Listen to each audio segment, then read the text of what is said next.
NDA exam का notification जल्दी ही आ सकता है। और अगर बात करें यूपीएससी की वेबसाइट पे जो कैलेंडर है उसके हिसाब से माने तो एनडीए 1 2023 का नोटिफिकेशन दिसंबर के एंड तक आ जाएगा।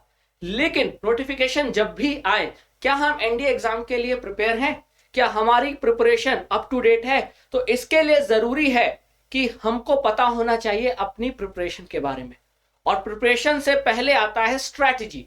अगर आप प्रिपेयर करना चाहते हो तो क्या करेक्ट स्ट्रैटेजी है जिससे आप एनडीए का सिलेबस कंप्लीट कर सकते हो और एनडीए एग्जाम क्रैक कर सकते हो, वो स्ट्रैटेजी आपको फॉलो करनी पड़ेगी, है ना। और वो स्ट्रैटेजी ये कहती है कि जो चैप्टर वाइज वेटेज है उसको ध्यान में रख के प्रिपरेशन की जाए। तो इस वीडियो में मैं आपको साइंस के चैप्टर वाइज वेटेज आपको बताऊंगा कि साइंस के किस टॉपिक से, किस चैप्टर से ज्यादा क्वेश्चन पूछे जाते हैं, जिसको आपको ज्यादा पढ़ना है, और कहां से कम क्वेश्चन आते हैं, है ना। तो इस वीडियो को एंड तक जरूर देखना। और मैं चाहूंगा आपसे कि रेगुलर इसी तरीके के वीडियोस के लिए आप एनडीए अड्डा 24/7 यूट्यूब चैनल को सब्सक्राइब जरूर कर दें, ताकि आपको रेगुलर और आपकी स्ट्रेटेजी के लिए और आपके लिए जो भी सब्जेक्ट की क्लासेस है वो आपको टाइम पे मिलती रहे, उसकी नोटिफिकेशन आप तक आती रहे। ठीक है, चलिए अपना वेटेज, अपना जो टॉपिक है चैप्टर वाइज वेटेज का, उसको आगे बढ़ाते हैं। तो साइंस के 3 पार्ट हैं, आपको पता होने चाहिए। साइंस के 3 पार्ट क्या होते हैं जिससे क्वेश्चन आता है एनडीए एग्जाम में? तो वो है आपका फिजिक्स, केमिस्ट्री और बायो। सबसे ज्यादा अगर वेटेज है तो वो है फिजिक्स का। तो फिजिक्स में अगर हम बात करें तो जो पेपर 2 है गैट का, यानी जनरल एप्टीट्यूड टेस्ट का, उसमें 150 क्वेश्चन होते हैं, जिसमें 50 इंग्लिश के और बाकी जो 100 क्वेश्चन बचे, 100 क्वेश्चन में आपके science, polity, history, geography, current affair ये सब पूछे जाते हैं। तो वो जो 100 क्वेश्चन है पेपर 2 में, है ना, उसमें अगर बात करें तो फिजिक्स का वेटेज सबसे ज्यादा है। यानी chemistry, bio, civics, history, geography, current affair, इन सभी सब्जेक्ट में से सबसे ऊपर जो रखना है आपको इंपॉर्टेंट, वो है फिजिक्स। फिजिक्स की बात करें तो लगभग 23 से 25 क्वेश्चन आते हैं, है ना। 23 से 25 क्वेश्चन आप इग्नोर तो कर ही नहीं सकते। तो ये फिजिक्स आपका इंपॉर्टेंट होना चाहिए, प्रिपेयर होना चाहिए। केमिस्ट्री की बात करें तो लगभग 13 से 15 क्वेश्चन आते हैं। बायो की बात करें तो लगभग 13 से 14 क्वेश्चन आते हैं। तो जो आपका पेपर 2 है एनडीए का, उस पेपर 2 में जो आपका इंग्लिश के अलावा जो बचा हुआ सेक्शन है, जो 100 क्वेश्चन आते हैं, उस 100 क्वेश्चन में आपके फिजिक्स के 23 से 25, केमिस्ट्री के 13 से 15 क्वेश्चन और बायो के 13 से 14 क्वेश्चन आते हैं।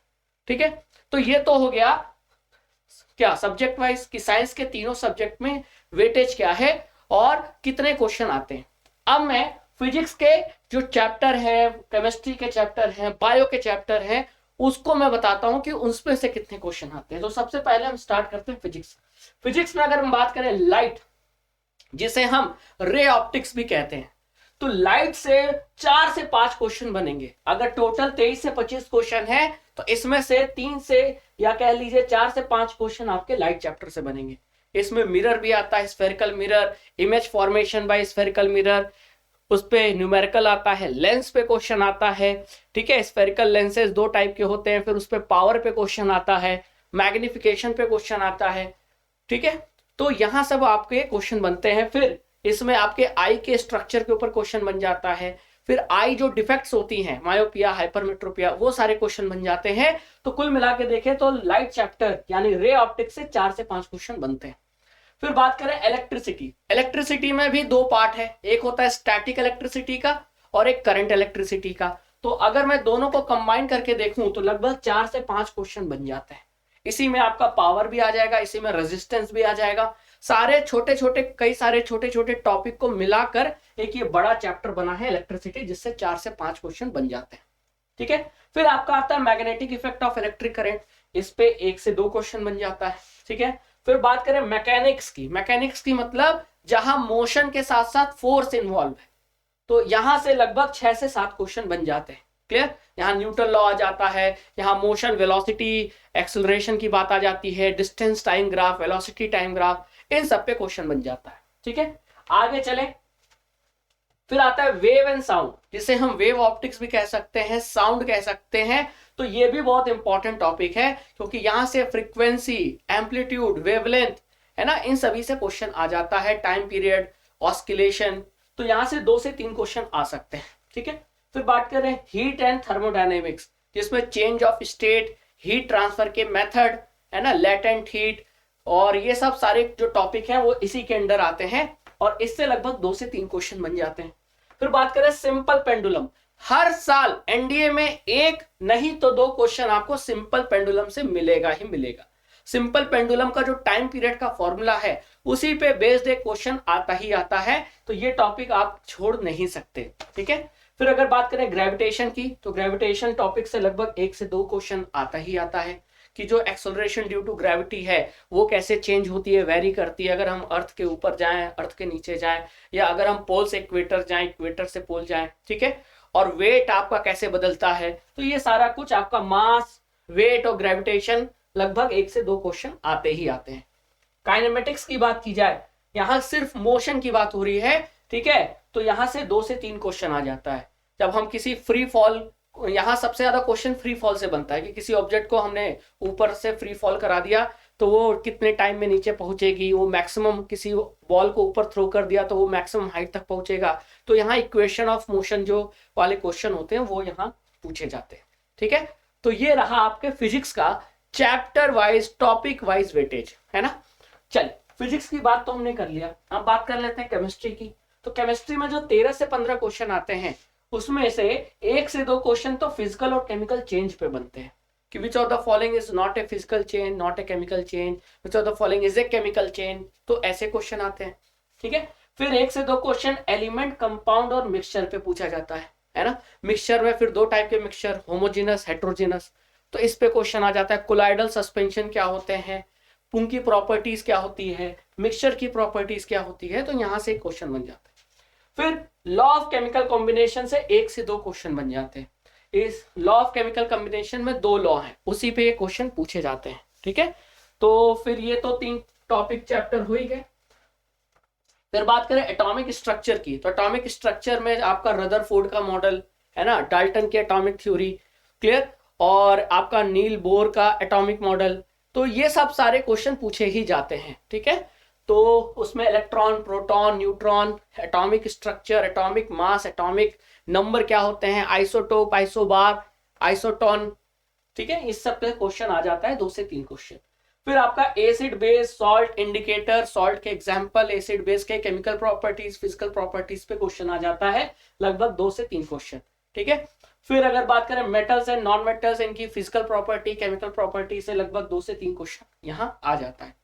फिर टाइप्स ऑफ केमिकल रिएक्शन में जैसे डिकम्पोजिशन हो गया, displacement, double displacement, oxidation reduction यानी रिडॉक्स रिएक्शन, है ना, तो यहाँ से क्वेश्चन आ जाते हैं। कोरोजन और रस्टिंग से क्वेश्चन आ जाता है, ठीक है। और ये टॉपिक अलग अलग नहीं है, ये टॉपिक एक दूसरे में कनेक्टेड है।